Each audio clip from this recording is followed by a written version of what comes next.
ओम शांति। अव्यक्त बाप दादा ने अपने अव्यक्त महावाक्य 21:169 के पार्ट 2 में कहा है, शरीर छूटा परंतु हाथ और साथ नहीं। सभी अव्यक्त मूर्त हो बैठे हो। व्यक्त रूप में रहते अव्यक्त स्थिति में रहना है। जब अव्यक्त स्थिति में स्थित हो जाएंगे तो उस अव्यक्त स्थिति में कोई उलझन नहीं रहेगी। वर्तमान समय चल रही सभी पाठ आप बच्चों को अति शीघ्र अव्यक्त बनाने के साधन है। डगमग होने की जरूरत नहीं। शुरू में यह की स्थापना भी अनायास ही हुई थी। जब आप शुरू में यज्ञ की स्थापना में आए थे तो आप सभी से निश्चय के पत्र लिखाए थे। यही नीचे लिखाते थे कि अगर ब्रह्मा चला जाए तब भी हमारी अवस्था, हमारा निश्चय अटल रहेगा। यह निश्चय पत्र याद है? निश्चय उसको कहा जाता है जिसमें किसी भी प्रकार का, किसी भी स्थिति अनुसार विघ्न के समय संशय नहीं आता। परिस्थितियों तो बदलनी ही है, बदलते ही रहेगी, लेकिन आप जैसे गीत गाते हो ना, बदल जाए दुनिया न बदलेंगे हम, तो ऐसे ही आप सभी निश्चय बुद्धि आज के संगठन में बैठे हो। आपकी मम्मा आप सबको कहा करती थी कि निश्चय के जो भी आधार अब तक खड़े हैं वह सब आधार निकलने ही हैं, और निकलते हुए भी उसके नींव मजबूत हैं। अगर नींव मजबूत नहीं तो आधार की आवश्यकता है। आधार कौन सा? बाबा का आधार, संगठन का आधार, परिवार के नियमों का आधार नहीं छोड़ना। परंतु परीक्षा के समय जो सीन सामने आती है उसमें निश्चय तो नहीं टूटा। निश्चय अटूट होता है, वह तोड़ने से टूटता नहीं। ऐसे ही निश्चय बुद्धि गले के हार है। क्या ब्रह्मा आपका बहुत प्यारा है? था नहीं परंतु है। तो क्या वह नहीं कहा करते थे? बातें तो सभी बोली हुई है, समय पर याद आना ही त्रिपुरुषार्थ है। याद करो। वह भी आप बच्चों को मजबूत बनाने के लिए कहते थे। बाप दादा ने बच्चों का इतना श्रृंगार किया है, तो क्या बच्चे इतना श्रृंगारधारी नहीं बने हैं? एक दिन ऐसा समय आएगा जो इस बाप दादा के श्रृंगार को याद करेंगे। तो अभी वह समय है। पहले तो वो अपने को निरहंकारी, नम्रचित करते हुए कई बच्चों को ये सुनाते थे कि मैं भी अभी संपूर्ण नहीं बना हूँ, मैं भी अभी निरंतर देही अभिमानी नहीं बना हूँ। लेकिन आपने अपने अनुभव के आधार से 3-4 मास के अंदर ध्यान दिया होगा, सम्मुख मिलने का सौभाग्य प्राप्त हुआ होगा, तो अनुभव किया होगा कि ब्रह्मा अब साकारी नहीं लेकिन अव्यक्त आकारी रूपधारी है। कुछ वर्ष पहले ब्रह्मा छोटी छोटी बातें सुनते थे, समय देते थे, लेकिन अब क्या देखा? इन छोटी छोटी बातों को न सुनने का कारण क्या था कि यह समय निरंतर याद में बीते। क्या आप बच्चों ने उनके तन द्वारा कभी नोट नहीं किया कि उनके मस्तक में सितारा चमकता और नजर आता था? अव्यक्त स्थिति में जो होंगे उन्होंने अव्यक्त मूर्त को जाना पहचाना। जो खुद नहीं अव्यक्त अवस्था में रहते थे उन्होंने अमूल्य रतन को पूरी रीति नहीं पहचाना। अभी भी स्थापना का कार्य ब्रह्मा का है, न कि हमारा। अभी भी आप बच्चों की पालना ब्रह्मा द्वारा ही होगी। स्थापना के अंत तक ब्रह्मा का ही पाठ है। अभी आप सभी बच्चे सोचते होंगे कि ब्रह्मा द्वारा पढ़ाई कैसे होगी। यूं तो वास्तव में अवस्था के प्रमाण कैसे, क्योंकि क्वेश्चन उठना नहीं चाहिए। लेकिन कई बच्चों के अंदर प्रश्न तो क्या, लेकिन काफी हलचल का सागर शुरू हो गया है। यह पहला पेपर बहुत थोड़ों ने पास किया है। कुछ तो धैर्य रखो। जब अविनाशी ज्ञान है, अविनाशी पढ़ाई है, तो फिर ये प्रश्नों की हलचल क्यों? फिर भी उसी हलचल को शांत करने के लिए समझा रहे हैं। क्लास जैसे चलती है वैसे ही चलेगी। क्या सुनाएंगे? जो ब्रह्मा का तन मुकर्रर है तो मुरली उसी के तन द्वारा जो चली है वही मुरली है। और संदेशों द्वारा थोड़े समय के लिए जो सर्विस करते हैं उनको मुरली नहीं कहा जाता। उस मुरली में जादू नहीं है, बाप दादा की मुरली में ही जादू है। इसलिए जो भी मूल्य चल चुकी है वह सब रिवाइज करनी है। जैसे पहले पोस्ट जाती थी वैसे ही मुख्य सेवा केंद्र पर आबू से जाती रहेगी। क्या आपको 1 वर्ष पहले जो मूल्य चली थी वह याद है? कल जो पढ़ी होगी वह भी याद नहीं होगी। कई पॉइंट्स ऐसी हैं जो कई बार पढ़ने से बुद्धि में नहीं ठहरती। इसलिए मुरली और पत्र का जैसे कनेक्शन होता है वैसे ही होगा। जैसे आप मधुबन में रिफ्रेश होने आते हो वैसे ही आएंगे। क्या करें, किससे मिलने आवे? अब फिर ये प्रश्न उठता है, किससे रिफ्रेश होंगे?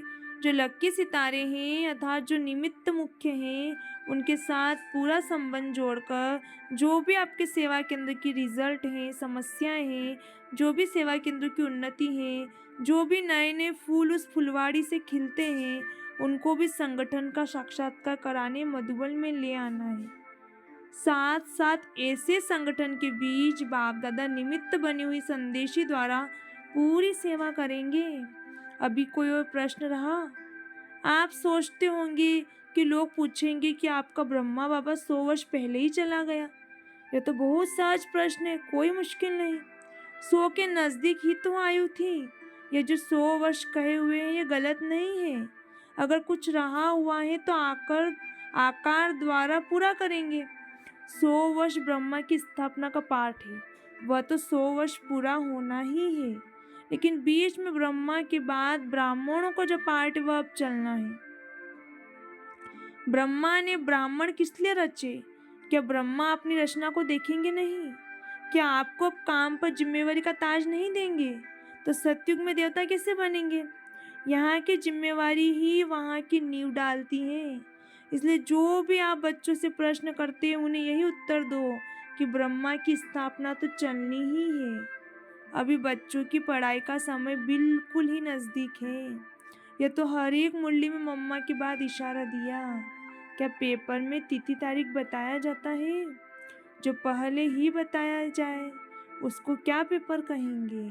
पेपर वह होता है जो अचानक होता है। किसके मन में जो होता है वह अचानक नहीं होता।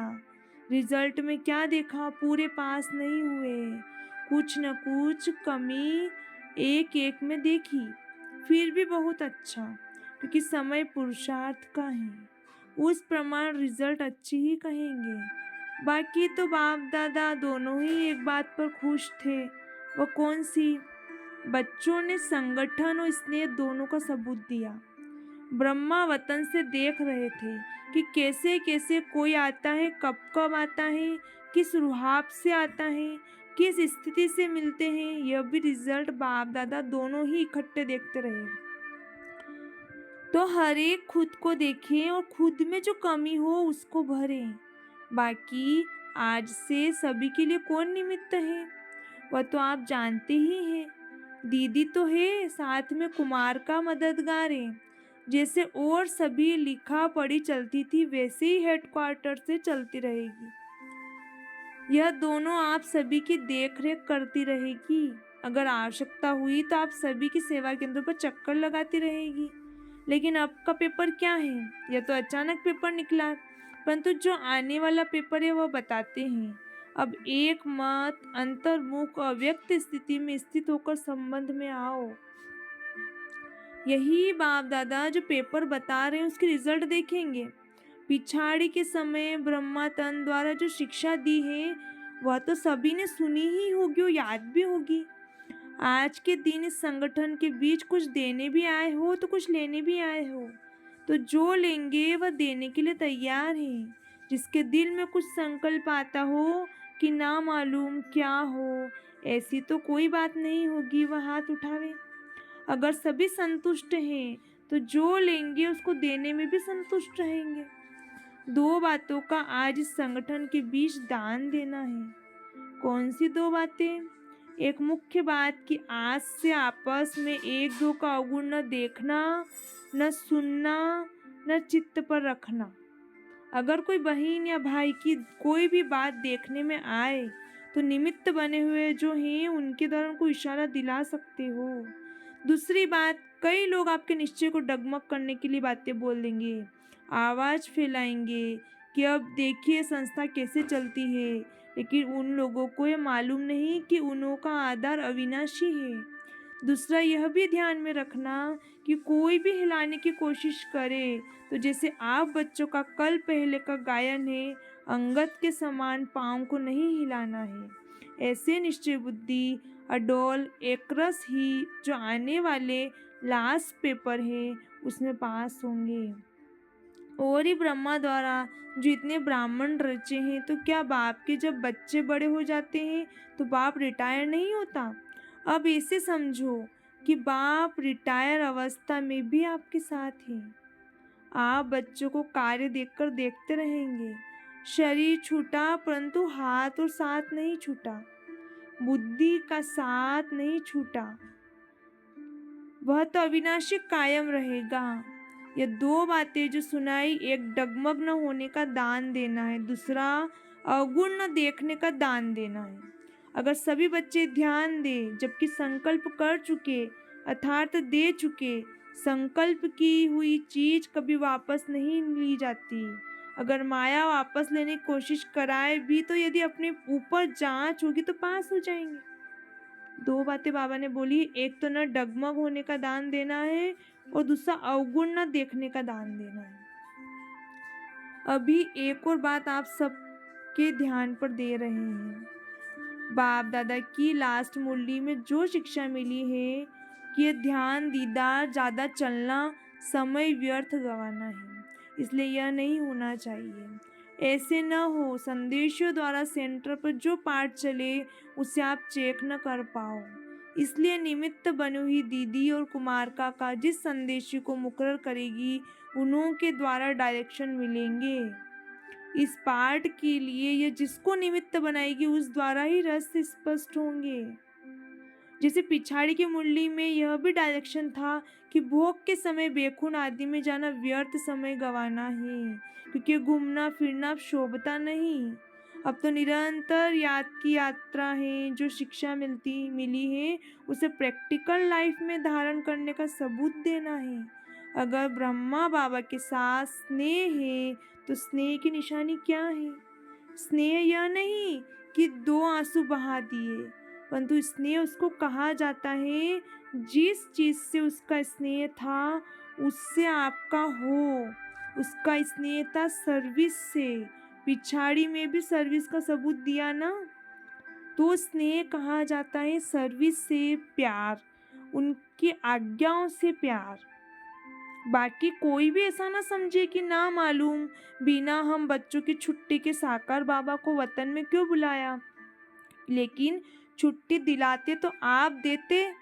इसलिए ड्रामा में पहले भी देखा कि जो भी गए छुट्टी लेकर नहीं गए। इसलिए यह समझो कि ब्राह्मण कुल की ड्रामा में रस्म है। जो ड्रामा में नूंदी हुई है वह रस्म चली। यूँ तो समझते हैं कि आप सभी का बहुत प्यार साकार के साथ था नहीं है भी। प्यार नहीं होता तो इस सभा में कैसे होते? साकार में फॉलो करने के लिए इनका ही तन था, तो प्यार क्यों नहीं होगा? स्नेह था और भी। यह बाप बच्चों की निशानी है। इससे साकार भी वतन में मुस्कुरा रहे हैं। बच्चों का स्नेह तो क्यों मेरा नहीं, लेकिन ये जानते हैं कि ड्रामा में जो भी पार्ट होता है वह कल्याणकारी है, वह विचलित नहीं होते। वह तो संपूर्ण अचल अडोल स्थिर था और है भी, लेकिन आप बच्चों से 1000 गुना स्नेह उनमें जास्ती है। अब स्नेह का सबूत देना है, यह भी एक छिपने का खेल है। तो विचार सागर मंथन करो, हलचल का मंथन न करो। जो शक्ति ली है उनको प्रत्यक्ष में लाओ। भारत माता शक्ति अवतार अंत का यही नारा है। सन सोस फादर ड्रामा की नूंद कराएगा। साकार बाबा ने कहा कि बच्चों से मिलन मनाने आऊँगा। अगर आज आ जाता तो बच्चे आंसू बहा देते। अच्छा, ओम शांति।